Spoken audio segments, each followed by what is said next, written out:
How to act like a leader. Introduction. Leadership is not about titles. It's not about position. It's not even about popularity. Leadership is about presence. It's about influence, not control. It's about how you carry yourself when people are watching and when they are not. Whether you're leading a team, a family, and a business, or just your own life, you need to learn how to act like a leader long before anyone calls you one. This book isn't just theory. It's life. It's practical, relatable, actionable. So sit back, reflect deeply, and let every word build your leadership from the inside out. Chapter 1. Leadership starts within. Before you lead others, you must first lead yourself. That means managing your emotions, keeping your word, being consistent, even when no one is looking. You can't lead others when you can't even keep promises to yourself. Wake up when you say you will work on your goals without being pushed. Practice discipline when you feel lazy. That's how leaders are built, not in boardrooms but in bedrooms, not in speeches but in silent moments of self-control. Ask yourself, can I trust me? Do I lead myself with integrity? Am I someone I would follow? If the answer is no, don't panic. Just start building that version of yourself, daily. Chapter 2. Leaders take responsibility. Leaders don't play the blame game. They don't point fingers. When things go wrong, they don't hide when pressure comes. They don't say, it's not my fault. They say, it's my responsibility. That doesn't mean you caused the problem. It means you're willing to be part of the solution. Real leaders take ownership, even when it's hard, because responsibility builds respect, and respect is the currency of leadership. So next time something falls apart, at work, at home, or in a friendship, don't look around, look within and ask, what can I do to fix this? Chapter 3. Leaders are calm in chaos. Anyone can lead when it's easy, but real leadership is tested in crisis, in confusion, in chaos, when everyone else is panicking. The leader remains calm, not because they aren't scared, but because they understand this truth. Your energy sets the tone. Your peace brings peace. Your calm brings clarity. Your reaction becomes everyone else's reaction. So breathe. Pause. Speak. With strength, not stress, because leadership isn't about pretending you have all the answers. It's about being the anchor when the waters rise. Chapter 4. Leaders listen more than they speak. You can't lead people you don't understand, and you can't understand people you don't listen to. Leaders don't just bark orders. They ask questions.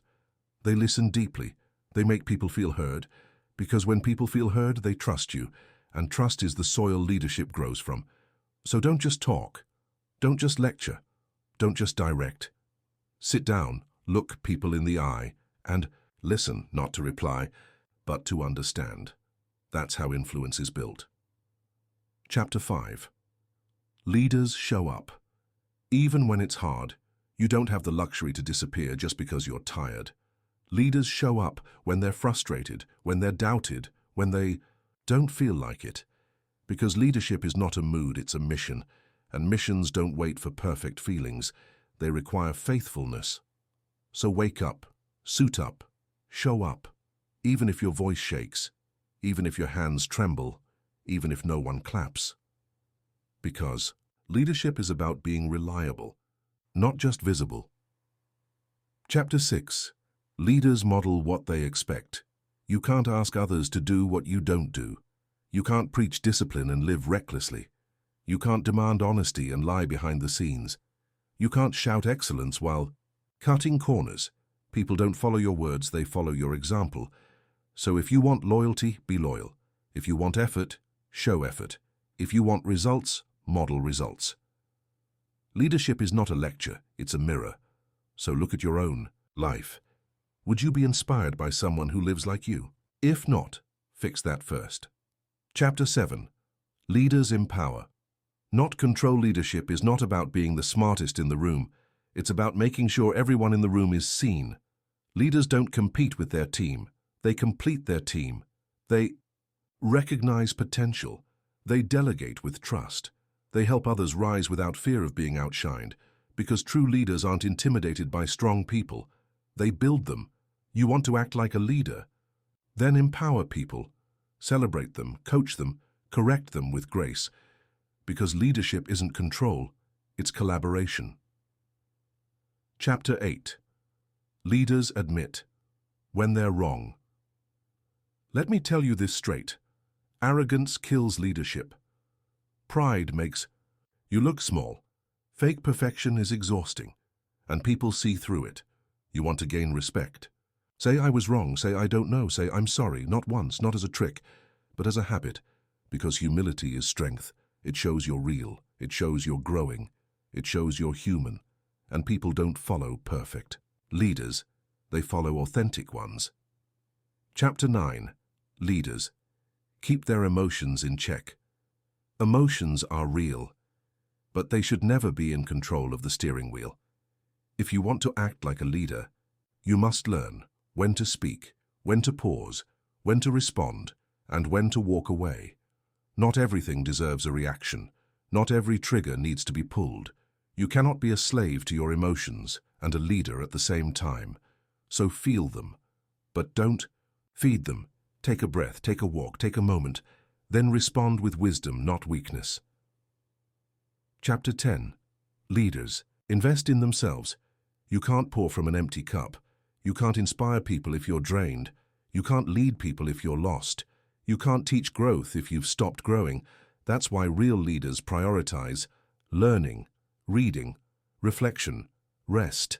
Leadership is not just about giving, it's also about becoming. So go to therapy. Take that course, protect your peace, get enough sleep, feed your soul, because the stronger you become, the better you can serve. Chapter 11. Leaders are consistent, not just impressive. It's easy to have one good day. Anyone can show up once. Anyone can talk a big game. Anyone can post one inspiring quote. But leaders are consistent. They're solid, reliable, predictable. In the best way. You know what to expect from them, because they show up the same on stage and off stage, in private and in public. That's how trust is built. Not through hype, but through habits. So don't chase big moments. Chase small daily excellence. Chapter 12. Leaders create. Legacy, not just success. Success is what you achieve. Legacy is what you leave. Success is your name in lights. Legacy is your name in people's hearts. Real leaders don't just chase achievements, they raise people, they mentor, they sow into others. They live for more than themselves. If you disappeared tomorrow, what would remain? A fancy title, a big bank account, or would people say, because of them I believed, because of them I changed, because of them I'm better? That's what it means to act like a leader. Final words. You don't need a title to be a leader. You don't need a suit. You don't need a corner office. You don't need 10,000 followers. You just need integrity, responsibility, patience, courage. Love. Leadership is not a crown you wear. It's a life you live. So start acting like one. Today. In your home. In your school. At your job. In your silence. Be the example. Be the calm. Be the voice of reason. Be the leader you wish you had. Because the world doesn't need more bosses, it needs real leaders. And that starts with you.